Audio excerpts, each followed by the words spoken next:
Welcome, everyone, to the Living Consciously television show coming to you live from our Denver, Colorado studios. We are also on YouTube Live as well as Google Hangouts and ConsciousEvolutionMedia.com.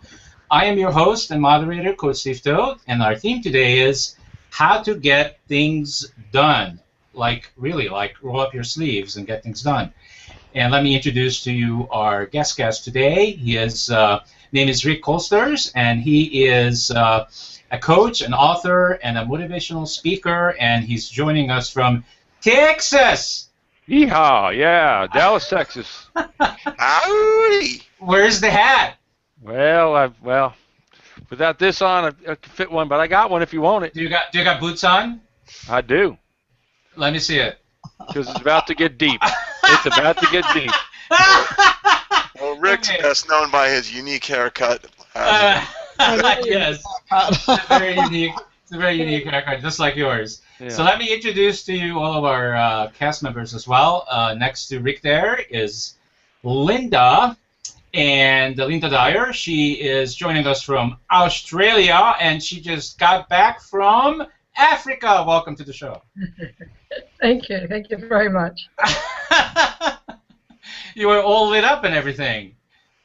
I am. We love to have you back. Also next to Linda is Ninon de Verderosa. She's joining us from that city where the lights never go out, Las Vegas, Nevada. Welcome to the show. Thank you, Steve. It's fabulous to be here, but it's even better to be on your show. Okay, great. And last but not least, it's Tori Kasicki, and he's joining us usually from New York, and I believe he's in New York. Right? I am in New York, and the welcome. Big Apple, which is where I will be this weekend, and I will actually meet you for reals. For sure. So thank you everybody for being here. So let's roll up our sleeves and let's get going with Rick. So Rick, how did you get to do what you do? I mean, you do a lot of motivational speaking, and how did you get to do all that? And was there a time in your life when you were not getting things done? Well, there's a lot of times in life I wasn't getting anything done. So I like to say it's real life. I like to say it's unusual circumstances and proper motivation that get you to get things done. Got it. As a professional speaker, I had to learn how to speak. I didn't learn how to speak. I just kind of got thrown into it at a very early age. In fact, it was as a college football player that I learned how to speak. Wow. Unlikely circumstances and proper motivation. I had an English professor in college who was actually our English literature professor that was also our drama teacher. Now, as a football player, I wanted to learn how to get a good A, because I only had three things in mind. That was football, beer, and girls. So what more did you want? What else is there in life? There's nothing else in life there. At 18, there isn't.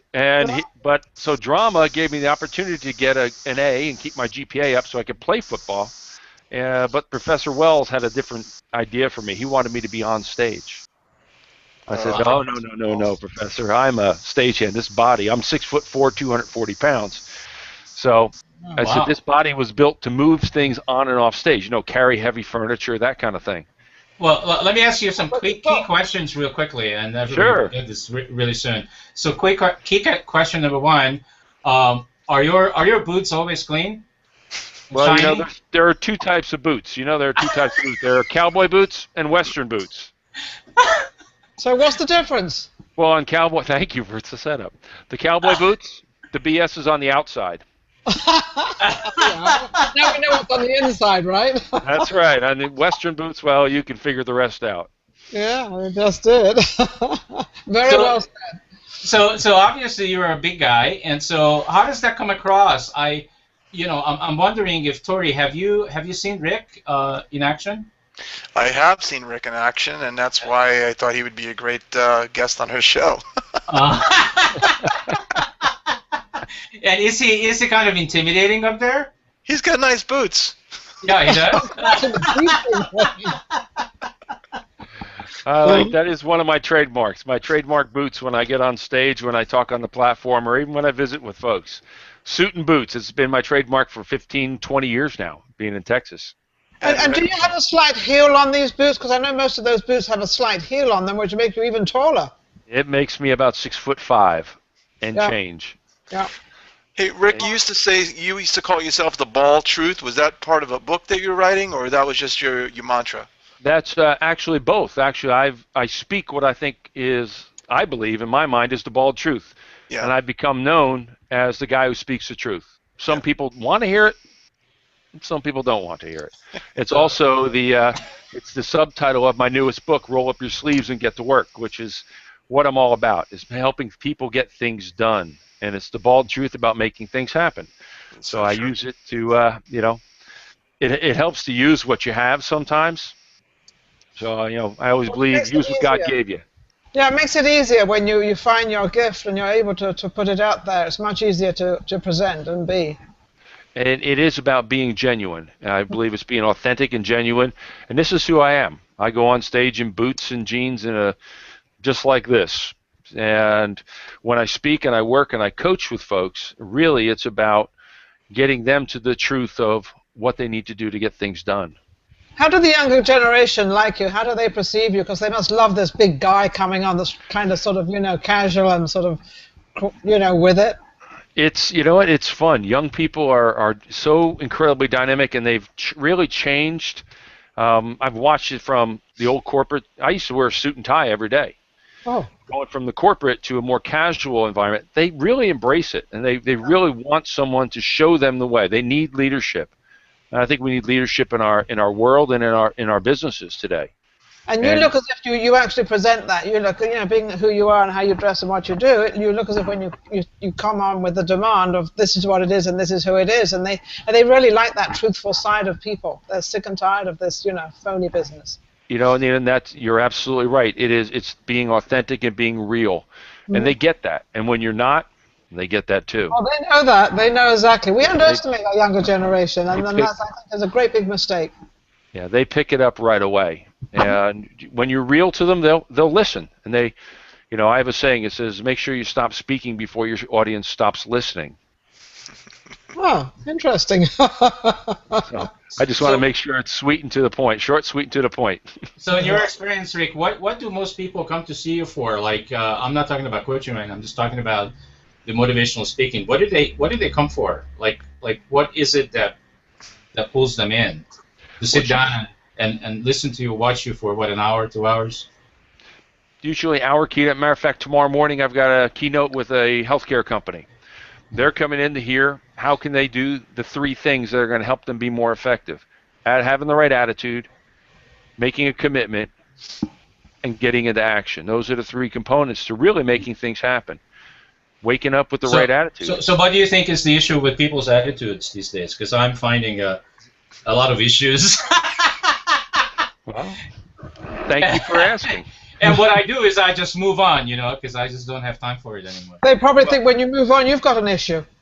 They can think whatever they want. Yeah, I really think it's about what attitudes we choose to embrace. What attitude we choose to embrace, whether it's a positive or a negative attitude. It takes the same amount of energy to be happy as it does to be mad. Oh, you're right. I choose to be happy. I'm going to spend that energy. Yeah. I love you already. Oh, darling, I'm coming to Las Vegas then. Yeah, absolutely. I'll treat you well here. But no, you do have those choices. You can either, and I've tested those choices actually. I've tested like coming in and sort of, not being happy and seeing a reaction, and then I've come in being happy and it's amazing. When you put the happy face on and you're joyful and you've got energy, people just have such a different attitude towards you. Absolutely. Do you want to wake up in the morning and go, "Oh God, it's morning," or do you want to wake up and go, "Man, it's going to be a great day. I'm happy to be here." Yeah, there you go. I love it. Rick, I have a question for you. A friend of mine, you know Dr. Tom, right? Dr. Tom from our program. Sure. He started doing some posting, and he started doing some negative posting, like "Oh, woe is me," and I said, when I saw them, I said, "That's not Tom. Why is Tom doing that?" So I called him on the phone. I go, "Tom, what's going on?" And he said, Tori, it's interesting. There are certain people that are very responsive to "Oh, woe is me," You know, my life is just really crappy. And then there are people that are really responsive to positive attitude. I'm curious, when you go on stage and you're coming with your Texas boots and your Texas, you know, happiness and everything, do you think there's a certain portion of that audience that just get turned off because they just want to be miserable and you won't let them? You know what? I think you have a point. Definitely, there are those people. And you know what? They can't handle the truth, because the truth is, you can be happy or you can be crappy. Yep. You can pick whatever you choose. Whatever you choose, you pick your attitude. And if you want to walk around with a puss on your face, I have 2 teenage daughters, and you know the world feeds us negativism every single day. We see it, we hear it, we feel it every single day. If you choose to embrace it, good for you. I choose not to. I choose happy. So you can make that choice, and I'm not the one to tell you to choose it because it's not my life. Your life is not my life. You're going to choose and decide in your life. And I'll tell people that straight out. But if you want to choose to be crappy, you just don't get to be around me. If you want to choose to be happy, you can be around me. And you're going to get more things done. I guarantee it. If you're playing the woe is me card, and I see it too. I see people Facebook posting, you know, oh, woe is me. And I go, what is going on in this person's life? Why not put something out there that's going to give positive energy into the world? That's going to take your consciousness and give you some amazing energy in return. Well, when you're out there speaking to these people and you actually see what Tori has just said, you've got those negatives and the positives, who do you actually get into? Do you try to make those negative people more positive, or do you stick and sort of pick out 4 or 5 people in the audience to have a good time with? Well, you know, interesting, I stay to my message. My message is who I am. It's the authenticity and staying to it. And I will tell you, people will flip. Some along the line, they usually flip. And I can see it happen. I can watch them go from, I don't want to be here, I'm not going to do this, to, okay, maybe he has something to say. Maybe I am looking at this from a wrong perspective. And it all is about perspective. It's one thing or another. We look at our hand. You look at one piece of my hand, and I'm looking at the other. It's the same thing. We're looking at it from a different perspective. So what perspective do you look at? And this is one of the things that I challenge my audience. Which way do you want to look? What do you want to see? How do you want to be perceived? Well, what I'm curious about, Rick, is that there's probably a lot of people that go to your motivational events that are actually, those people are resigned and cynical, and you just actually showed that by, you know, they probably sit like this. So what is it that got them to go? Because in my experience, people that are resigned and cynical, they wouldn't be interested in going to listen to someone like you. But somehow they got there. Somehow they made it there. Sometimes their bosses sent them because they got to pay. Their bosses are forcing them to be there. And I found in my coaching practice there are really only about 20% of the people that are open to change. 80% of the world loves where they are. They are happy in their own misery. And the 10% are the inspired, and they see it, they get it. And I see Tori, I see the smile on his face, and I see your smile on your face, and you get it, and you're happy. And you're just, oh, man, I want to be the best that I can be. There's something better out there for me. Or it's the other 10% that are desperate. They are on the verge of defeat. They know that if they don't do something immediately, they're going to change. I think many of us have been there. Many of us have been there in just looking up from the curb. I mean, I looked up on the curb trying to get up because I was that low, down low in the gutter. Wow. I got to do something. I mean, I can remember back in the mid-80s. So what did you do when you knew? Because first we had to find out and know whether you're in the gutter or not, because some people don't even know they're in the gutter.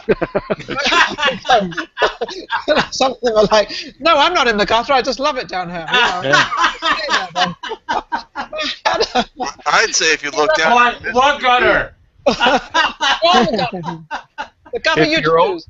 If your only view that you see is up, you're in the gutter. If you turn your head one way and it's the ground, the other way's as high as you can see, you're in the gutter. Now, how did you recognize this, and what did you do? What did you actually do to get yourself out of this gutter, whichever gutter it was? Well, at the time, I mean, I had lost my job. My car was being repossessed. In fact, I was running away from the repossession. The truck was chasing me around town. I was trying to run away. Literally, I had a tow truck chasing me. And I just finally went, what am I doing? What am I doing? They're repossessing my car. I'm getting kicked out of my house. I don't have a job. What am I doing? How long ago was this?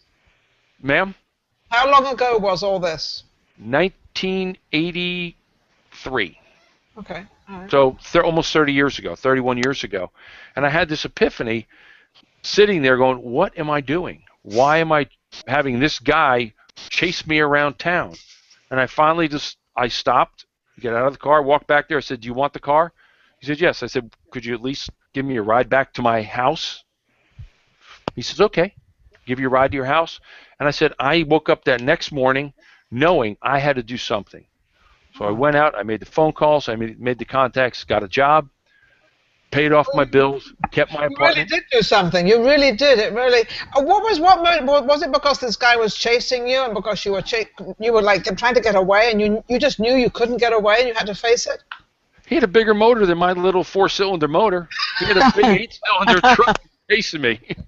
He looked at me, he goes, you can't outrun me. It's like, all right, you're probably right. And he says, I have a bigger gas tank than you do. Wow. And the reality is I had to just realize that this was it. I had to roll up my sleeves and get to work. I had to get into action. That was the bottom line. I realized it, and I had to get into action. From that point forward, I realized that it was critical to make a commitment to yourself, make a commitment to success, make a commitment to becoming what you want to become.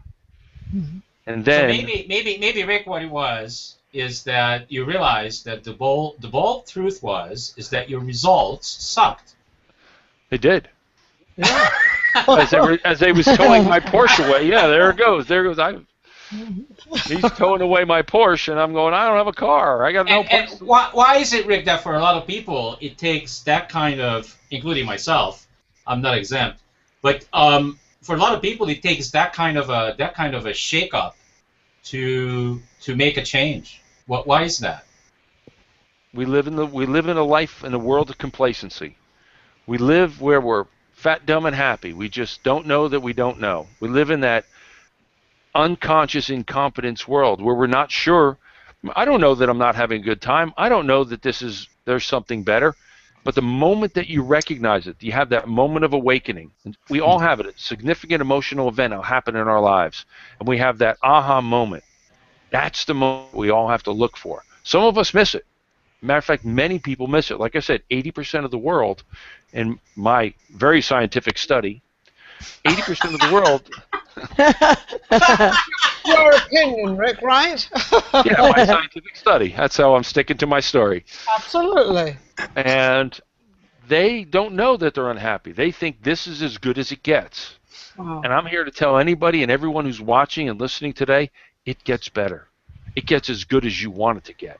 Yeah. You just have to choose to make that choice. So you're saying the more you put into it, actually the more you're truthful to yourself, and the more you start experimenting, because I happen to love the brain. I don't think we use the brain enough, because I think we can really do so much, and we always have this limit. And it's very funny, because when you ask somebody to do something, a normal answer is no, or I'll do it later, rather than saying, well, what is it, and let's see if we can work it. And it's people. The first thing people always want to say is no, and it's Absolutely. like. And you look at that, well, I haven't got the story out yet, I haven't asked you the question yet, and you're saying no before I even get there. So is it embedded in people that they always immediately want to play safe game and say no? Absolutely. But I think it is. I think it's complacent. The complacency surely is our parents' voices coming up saying, why aren't you happy with what you've got? Yeah. Think about as what we learn as we grow up. When a baby grows up, what are the first 3 words that a child learns for the most part? Mama, Papa, and? Come on, guys. No. We're taught that way. No. We're taught negatively. 95% of our basic attitudes, our belief system, is developed before the age of 5. Before the age of 5. Most of our basic attitudes in life, positive or negative. And then we feed it every single day. You watch the news, you watch TV, You go to the water cooler. They're talking about what's going wrong, what's going to go happen. We talk in meetings. They go, oh, you know, we tried that. Didn't work before. Well, I don't know. It's not how we do it around here. Yeah. But I love what you said about children. When you said you talk about when we start with the children starting to sort of 2 years old, and you're right when we keep saying no, you can't do that. No, don't touch that. No, don't do this. No, don't. And you're so right on that because I don't think people or women or whomever are talking to the child realize what they're actually putting into that person's head. That's like sort of forming this place in the first 5 years of everything's no. Yeah. But also, there's usually a condition around as well. You know, for example, in my case, when I said to my dad, I think I'll go to university, he said, why would you want to do that? You're a girl. Oh, my God. That went very well. You got to look at the way he was raised. I mean, he was raised by his grandmother in war-torn England, and, you know, that's what women did. They stayed at home and looked after whoever they had to look after. There was, you know, really not many other options, and they went to war. So from his perspective that made sense, but from my perspective it was yet another one of those things that made me even more want to go and be somebody different and do something about life. Absolutely. Significant emotional event. That's what happened. Well, what was the second one, Rick? The first one was attitude. What's the second one that you're going to talk about? Commitment. Tomorrow? Commitment. Okay, let's talk about that for a minute. That's a big word, and what's up with the word commitment? Because you know, I get it. Well, we rarely what we find is people are afraid to make a commitment. But commitment is what is going to drive you. When you make a commitment, you can be held accountable. Well, what does that look like, Rick? Is it like a commitment to you? What does it mean? Does it mean that if you make a commitment, you're going to do it, doesn't matter what? Absolutely, you're going to get in. I like a little adventure in my life, and I ride Harleys. I jump out of airplanes. In fact, I've ridden across the Hoover Dam in Las Vegas. Oh, wow. And one of my goals in life, one of my bucket lists, is to drive across Australia. Oh, Linda will help you arrange all that. That's what I'm thinking. Bike. Arrange it. I'm on the back of the bike. Well, yeah, you're arrange where he goes and what he does. Yeah. So what I'll tell you is, you know, so I'm a little bit of an adrenaline junkie. And when I find things to do, I just embrace fully, get into it. And I went out whitewater rafting in Colorado down what was known as the Arkansas River. There's a place called the Royal Gorge. And it's Class 3 and Class 4 water, which is Class 6 is unnavigable. Class 5 is only by professionals. Class 4 is about as bad as you can get. Yeah, so we're going through these rivers. I've been down on Putter River many times. I know if you're familiar with that. Yeah. So boom, I'm in this, and I can remember we had a raft of 8 of us, 9 with the guide. Guide sits in the back, four on each side, and he says, we're going to go down the rest of the Royal Gorge. It's Sunshine Falls. Then we got Hammer. Then we got Widowmaker. Then we got Sledgehammer. I'm like, these are some interesting you know, one is called Boat Eater. So I'm going, what are these little rapids? And he says, well, we're going to take Sunshine Falls first. He says, here's what we got to do, guys. Sunshine Falls, when we get into the rapids, everyone has to paddle. If everyone doesn't paddle, we sink, we go overboard. Someone could fall overboard, possibly drown and die.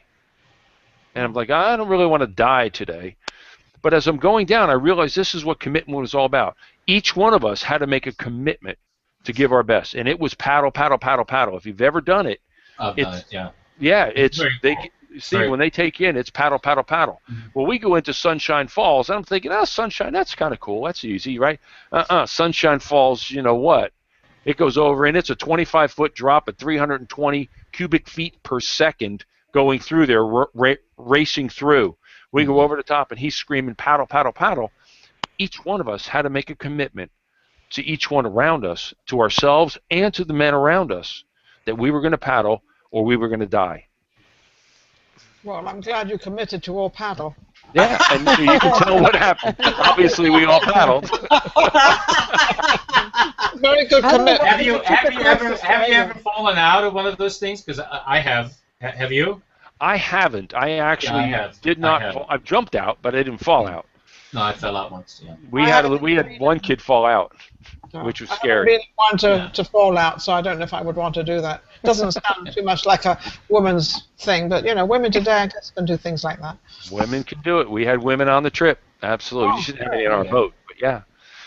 But commitment, I think, is such a strong word of anything in life, because when you're involving somebody else of something you're doing, you've really got to commit to them. And there's a lot of people out there that do not commit, or they say they're going to commit and then they break it, and that's so hard to handle, because when you've got everything. And I think, Steve, you actually go through a lot of that with your shows, when you have to put a show together and we all have to commit that we're going to be there, and then they're not there.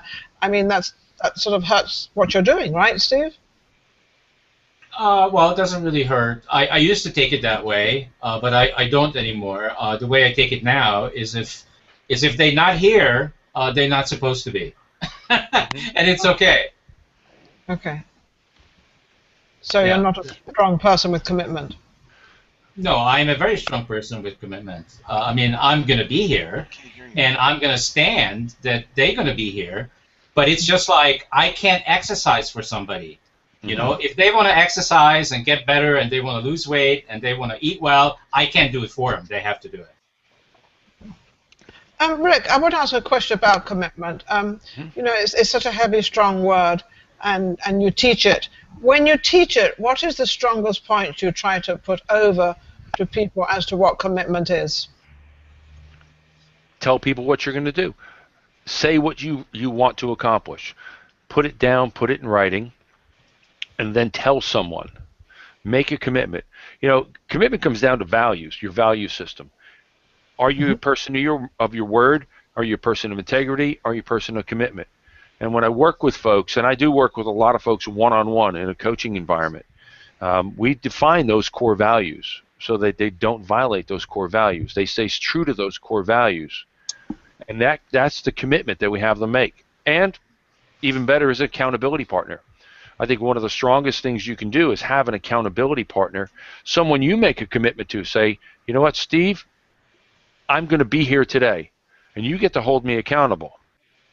Yes. Or I'm going to go to the gym, or you have a gym partner, or you have a business partner. You can make those commitments and keep your word. And that's one of the things that's about feeling good in life. And think about it. In order to keep your word, what do you first have to give someone? Commitment. Yeah, you have to give them your word. Yeah. And when you keep your word to someone, how do you feel? You feel great. This actually happened to me last night. It was a very strange thing. I had forgotten that I made arrangements with a young girl to go and see a show. Mm-hmm. And the show didn't start till 10 o'clock. I completely forgot about it. So then I suddenly get this little message, are we meeting? Now, this is now 9 o'clock at night. I'm already sort of home, and everything's wonderful, and I'm at ease, and I'm sort of, the makeup's half off, or the hair's over the place. I'm like, no way ready to go out. And she sends this message over, and I suddenly thought to myself, wait a minute, I committed to this girl. She may be by herself. So I said, well, what time does it start? She said, 10:15, 10:30. I said, okay, I'll be there. Now, if you've seen me what I look like, and I've got to go now, get ready and go down there. But I was so committed to, I said that I would be there. Mm-hmm. And I made that commitment, and I think I did it more for me than I did it for her because of my word. Mm-hmm. And so there's me floating down Las Vegas Boulevard, 10:15 at night, going to the Palms to go and see a show, which was incredible and fabulous, and it was absolutely worth it. But it was only because of the commitment I did it. So how do you feel about yourself now that you kept that commitment? Well, I do that a lot because I'm very good on my word. I do that an awful lot. That is actually part of my word, and also because of what I'm in, and I make commitments, even commitments to myself, and nobody else is involved in them. Yes, I'm very good at that because I happen to. And I think what you just said, I think it's because I felt so good afterwards. Afterwards, yes. I thought, yes, it's okay, and it worked great, and it's wonderful. That's it. Yes. If you want to feel good. Yeah, I felt great. Yeah. So who here? Commitment can be used both ways, can't it? I mean, commitment, the people who commit and the people who who do negative things in our community, they made a commitment as well, and they've stuck by it, and then you have these shootouts or you have whatever. So commitment, I find, is an interesting word, and I think the more we're passionate about what we're doing, the more we become committed. So for me, it would be finding out how passionate that person is in what they're proposing or what they want to do, and then the commitment level just rises. Well, somebody could be committed to not making their house payments. Now, that doesn't mean, I mean, they are committed, but that doesn't mean that that's the right thing to do, does it?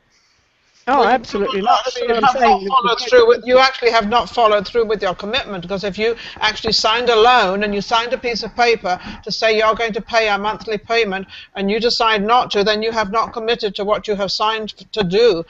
So that really, your integrity becomes very low. That may be, but in my experience, people justify when they change their mind. You can justify anything. Oh, yeah, absolutely. They'll justify it. You can. So what's the difference between a commitment? What's the difference between a commitment and a promise? Is there a difference? A word? Yeah. I think it's a word. A commitment, and I promise you that I will be here. I make a commitment that I'm going to be here. I make a commitment that I'm going to make my house payment. I make a commitment that I'm going to be faithful in my relationship. I promise that I'm going to make a commitment. I do weddings occasionally. So yeah, I get it. So it's the same thing. You just went through, with Ninon, what's the payoff when you do make it. So what happens? What's the cost when you don't make the commitment? Yourself. You don't reach the promise. You wouldn't feel too happy with it. I mean, I would feel totally awful if I made a commitment and I didn't fulfill it. I would be devastated. That's just me. And in terms of, Rick, your coaching, so when somebody's making a commitment to you, and because not always somebody can deliver on their commitment, stuff happens. And in your coaching, how do you coach people what to do when they made a commitment but they can't deliver? Well, it's a matter of did they make a commitment that they could live to? Are you overcommitting? And get real. And it's about who do you want to be. It comes down to character. It comes down to your personal happiness. I find it very difficult to believe that anyone wakes up and any morning and goes, I want to feel cruddy all day long. I want to feel like crap today. Yeah, I want to feel bad. But Rick, hear me out for a second. So how many commitments do you think a human being is making in a day? Hundreds, sometimes thousands. There you go. Sometimes none.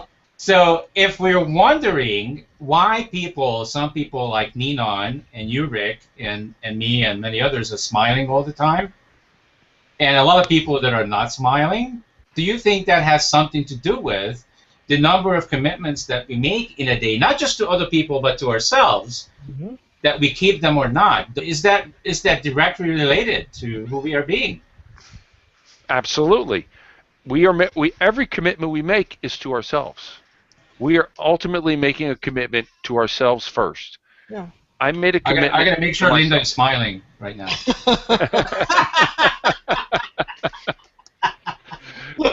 Every commitment is ourselves. Yeah. Rick, I can't help thinking about gym memberships in January every year. You know, how 95% of the people don't continue into February. And as a coach, I know that you also get people that are not really committed for real change, but they're committed to try as long as it's not going to be too difficult for them, right?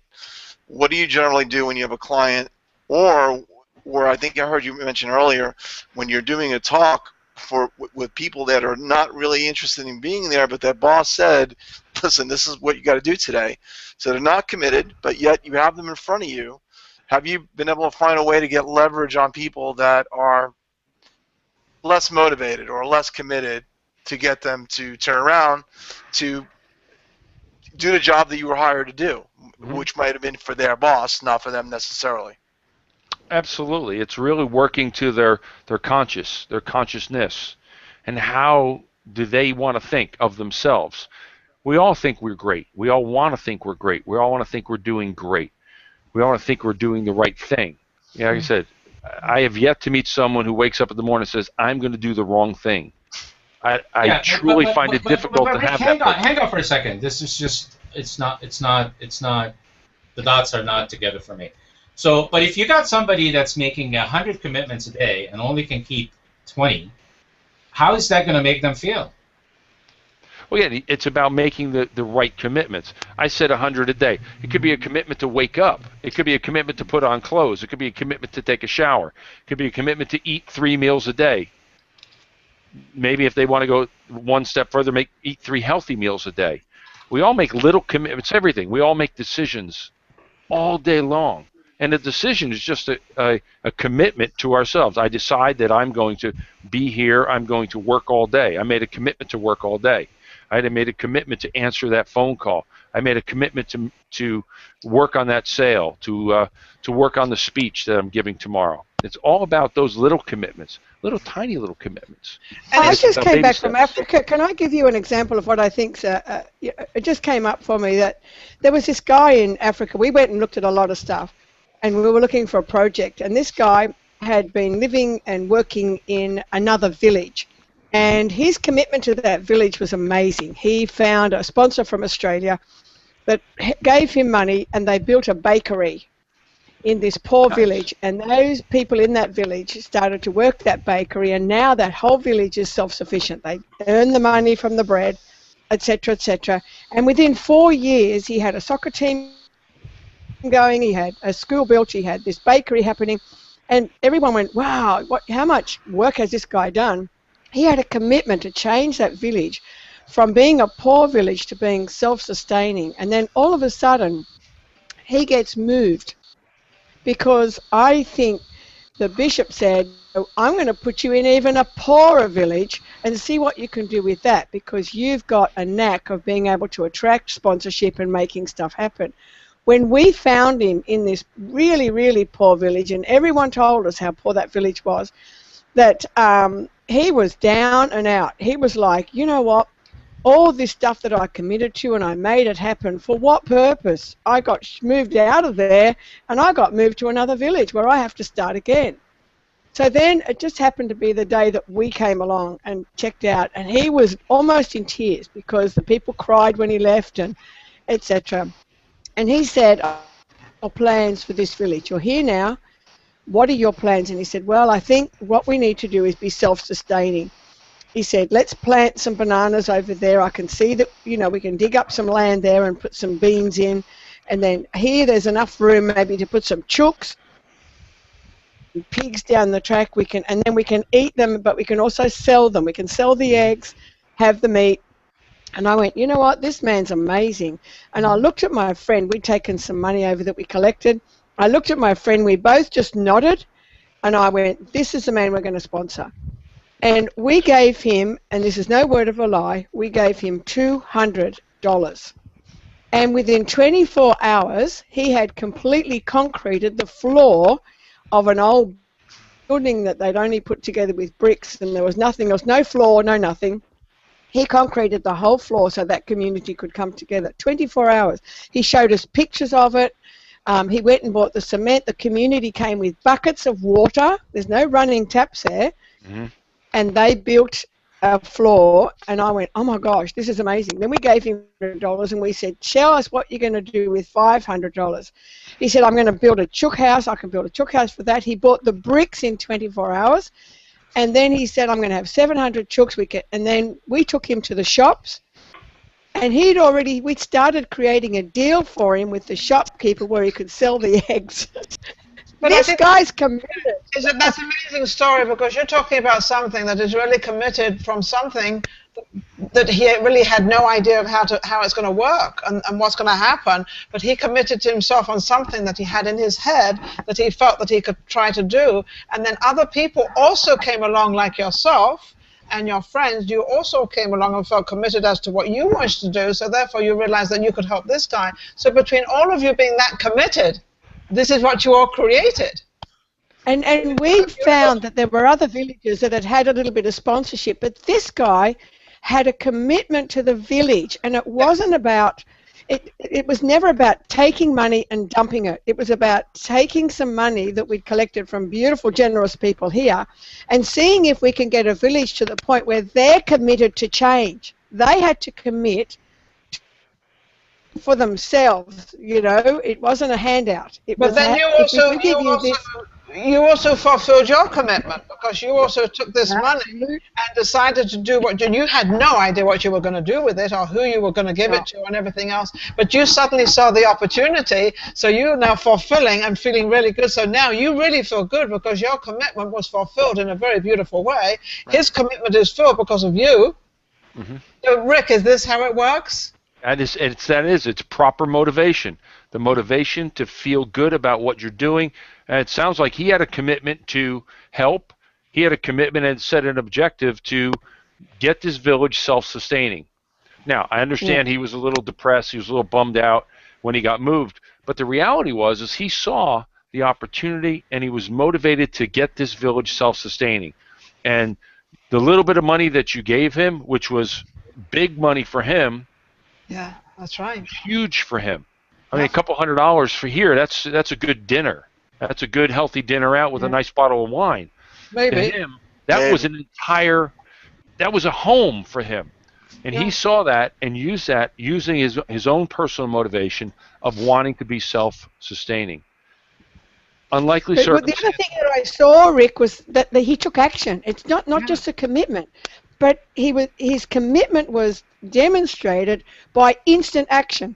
And when you put those two together, that was powerful. And because as a coach myself, I saw that and I said to my friend, that's the guy I want to sponsor, because he's going to make whatever we give him happen. And a week later, we had another dinner together the day before we left Africa.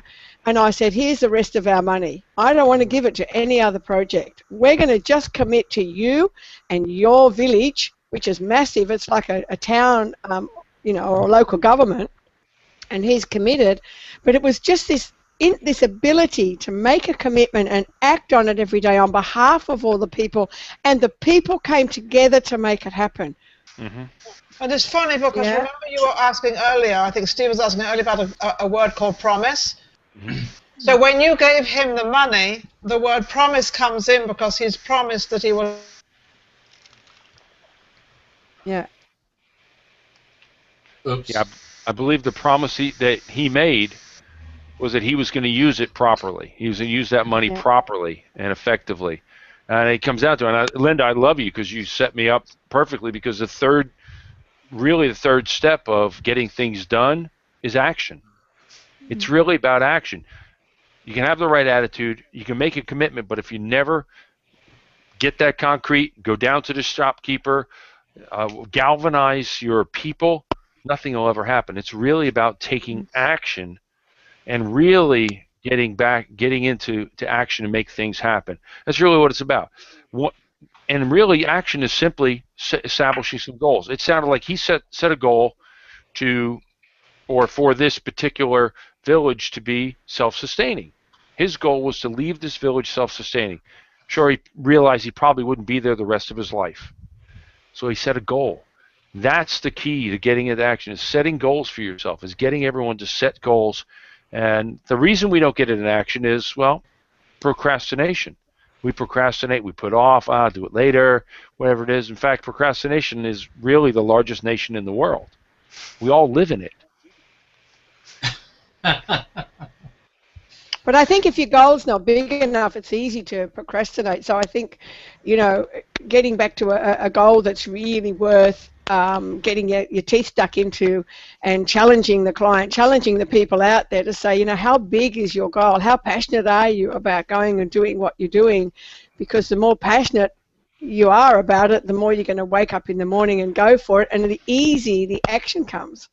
Oh, absolutely. When you establish what you want to have happen, establish a goal, you decide why you want it to have happen. What are the rewards you're going to get from that? They can be personal, they can be very esoteric, they can be high level, they can just be feeling good, or you can get physical rewards or monetary rewards. What are the rewards you get? Or consequently, what are the consequences?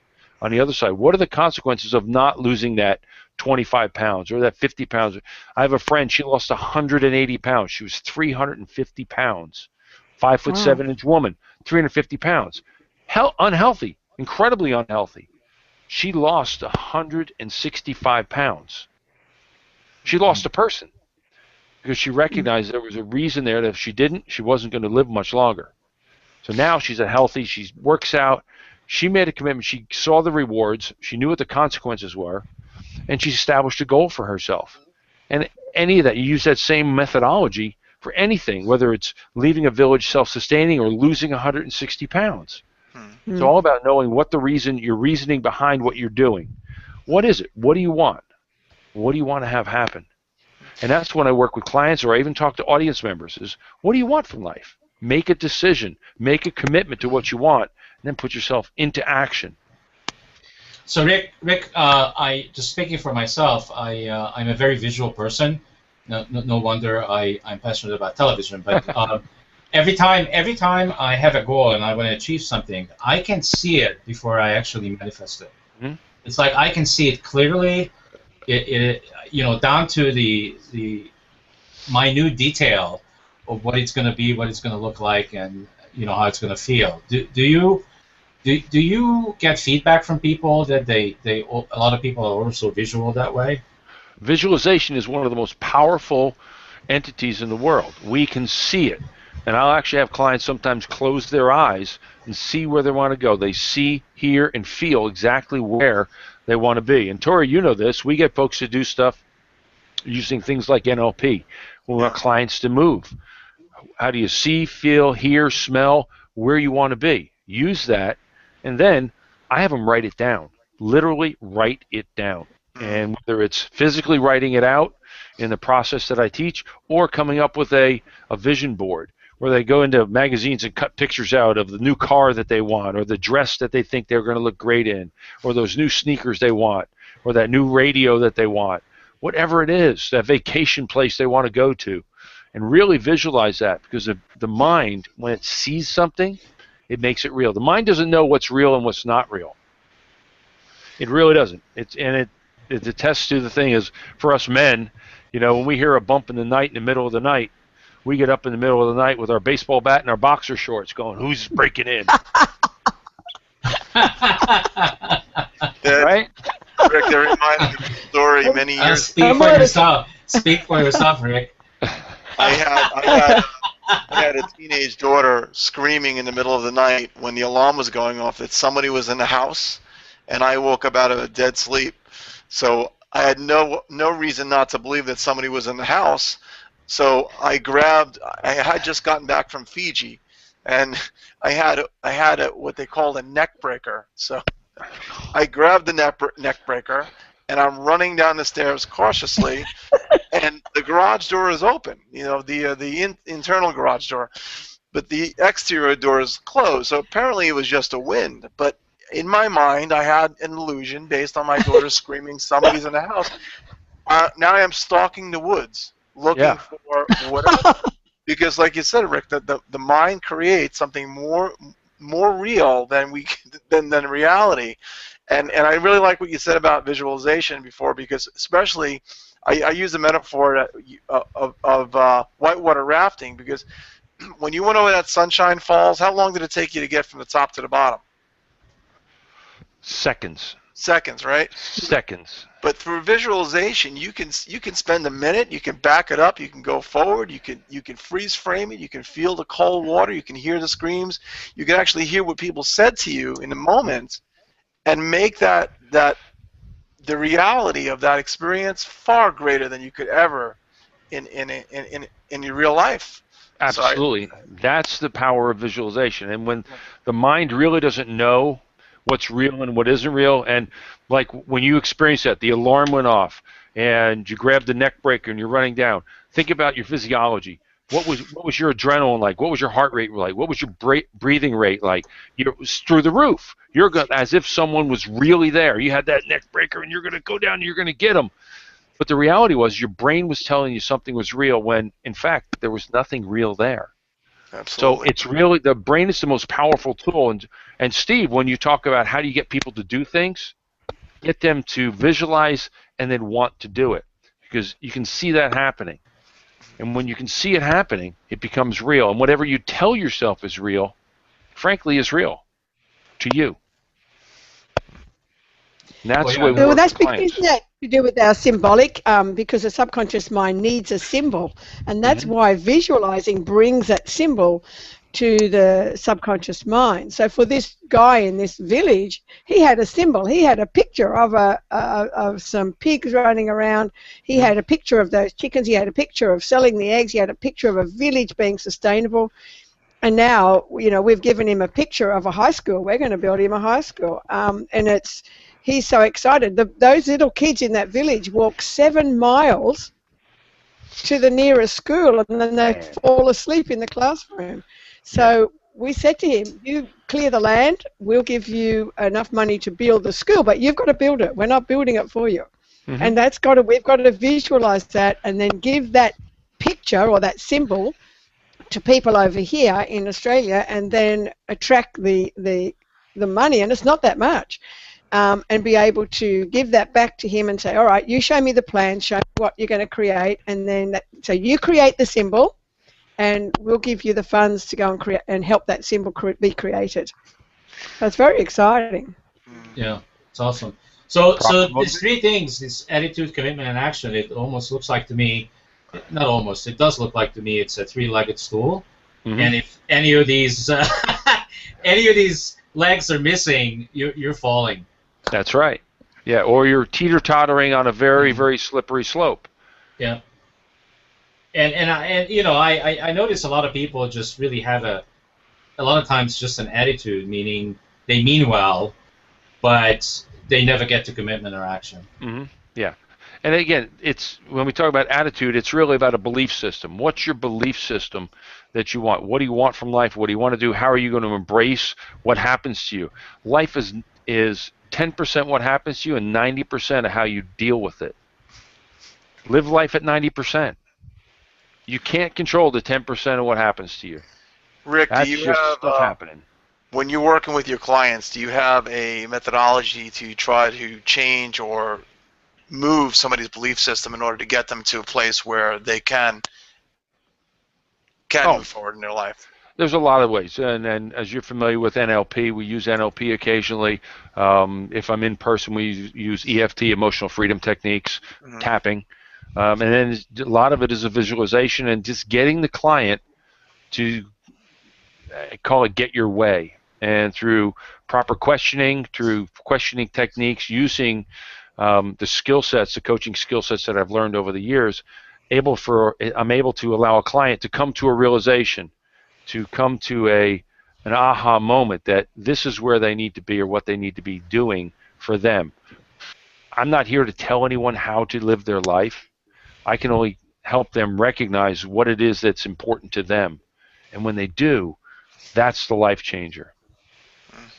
That's what changes their commitment all the way through, and then really puts them into action when they come into that, have that attitudinal belief that this is what they own.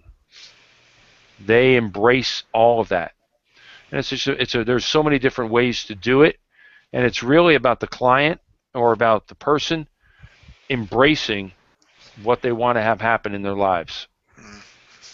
Well, don't you think, Rick, though, that people are already doing what they like to do? Don't you think that that's true? I think people are doing what they're comfortable doing, whether they like doing it or not. I mean, look at some of the bad habits. Well, if you got somebody sitting in front of the TV in the evening for 4 hours watching television, you know, I respectfully want to present that as they like it, because if they didn't like it, they wouldn't be doing it. Until they see the pain of getting out of shape, sitting here watching TV, filling their heads with junk, until they feel that pain, they'll move towards that. That's just comfort for them. When they can recognize that this is not getting them, do you want to live in a world of brain mush?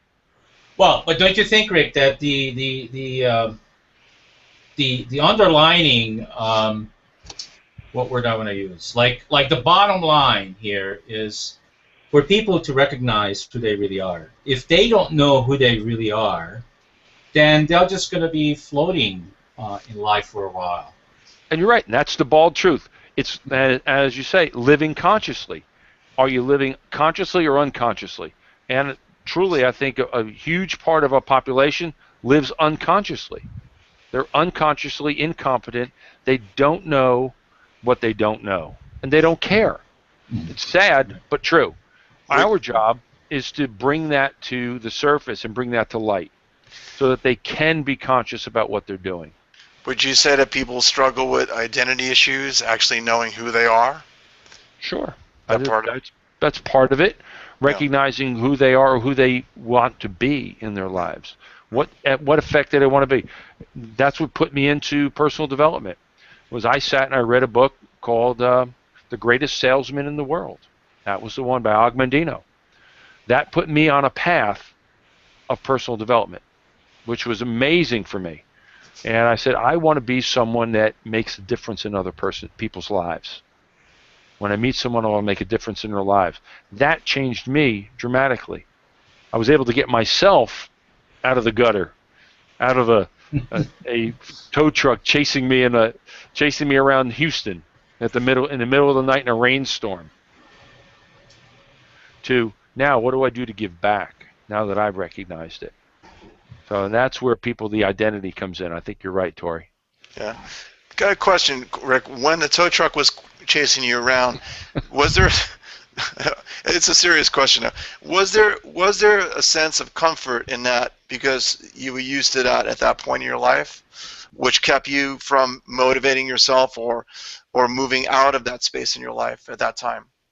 When you look back now, I look back and I said that was an emotional event where I was losing everything. The only thing that I had left was I had no job.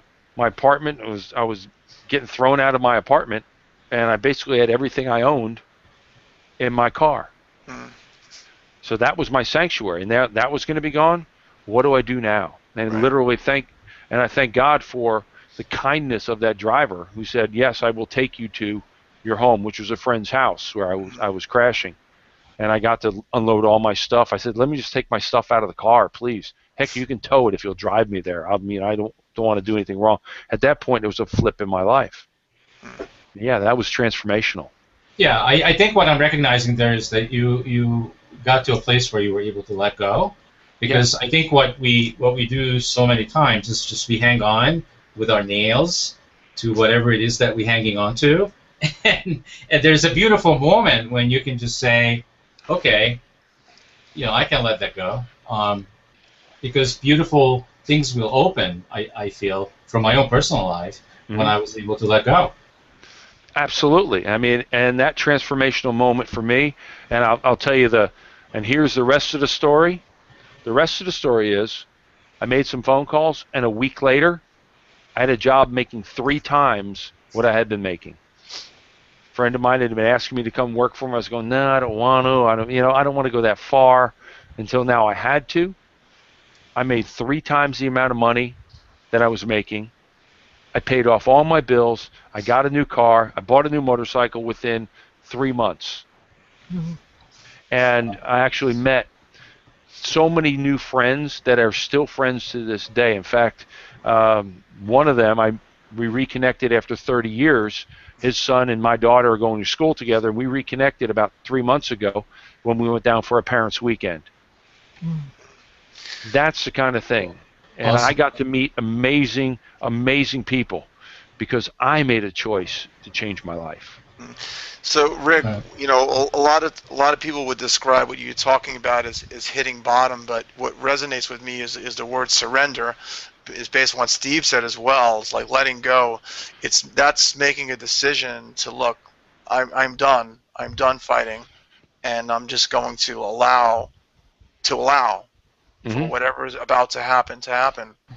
And that's the real feeling of freedom. I imagine you felt free in that moment when you asked the driver to drive you to your friend's house. Yeah, that's it. A sense of freedom. And it's that. talk about movie scenes. There's a scene in a movie where the guy looks at him. He says, "Why are you here? Why are you here? Why are you trying?" He says, "I got nothing. I got nothing else, but I got to try this. I got nothing." At that point, I had nothing. I just had to try to do something else and get myself up, roll up my sleeves, get to work, pull myself out of that gutter, quit hanging on so tight to that dream that was nothing, because there was nothing there in my hands. It was just air. Yeah. And let it go. And it really was a transformational. And moving forward in my life, what I was able to see and learn through that was another journey of my spiritual journey, which is a whole nother hour's worth of discussion. Right, so are you saying that people have to sort of kind of reach rock bottom to get to kind of a place where you actually got to rock bottom, Rick, and sort of you suddenly realized that now I've got to start kind of my life all over again. So it really gave you that opening and to see clearly where you should go and what you had to do because you were that desperate. That was what it took for me.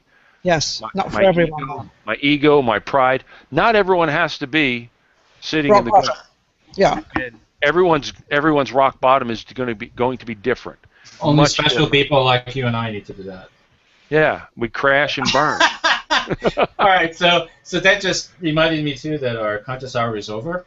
Oh, So wow. Rick, you have been absolutely fantastic, and our shows always go very, very fast.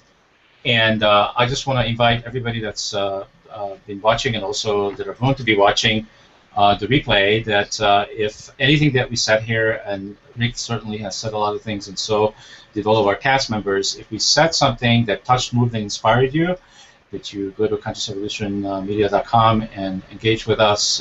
Watch our shows on YouTube, because the more you watch this show and other shows, the faster they get to our top 10 list, and the faster we can get it out to PBS and get hundreds of millions of people watching them. Awesome. And I certainly love you all. Thank you. I especially want to reach out to Linda, because I noticed that Linda is a little bit tired. And her eyes are a little bit, I don't know, shot. So I want to acknowledge you for being here, even that you're probably a little bit tired coming back from Africa. Thank you so much for being on the show and being available for this awesome hour. And I love you all, and I'll see you all next week.